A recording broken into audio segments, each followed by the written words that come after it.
Veneto in giallo, il 26 aprile è un traguardo, ma soprattutto un nuovo punto di partenza. Riaprono le attività produttive ed è una bella boccata di ossigeno per l'economia. Restano però i limiti imposti dal decreto, per cui Luca Zaia auspica un ripensamento da parte del governo. Il decreto è stato approvato,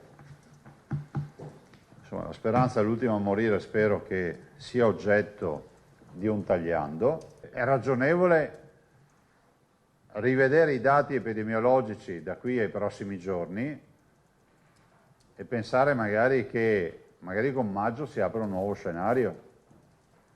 La speranza è quella di pensare che quelle incongruenze che ancora oggi sono visibili vengano risolte.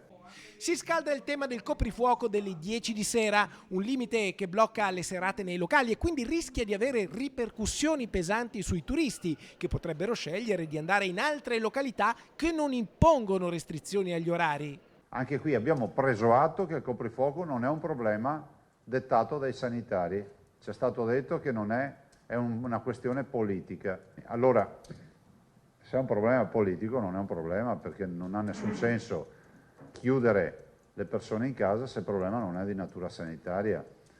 E a me sono concesso, insomma, che siamo sempre di fronte a una privazione importante della libertà. La conclusione è con il piano di somministrazione vaccini per classi di età sulla base delle forniture annunciate dal piano nazionale del 3 marzo, piano che verrà aggiornato ogni 2 settimane in base alle consegne delle dosi che si spera da giugno aumentino.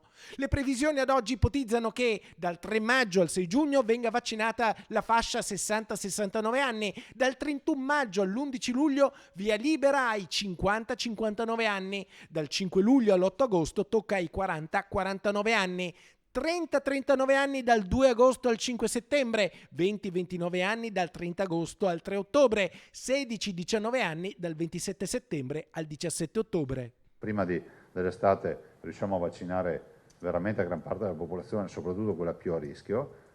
Questo dipende dalla fornitura dei vaccini, perché se fossimo inondati di vaccini vi dico già che tutte queste robe che vedete vanno tutte anticipate alla grande.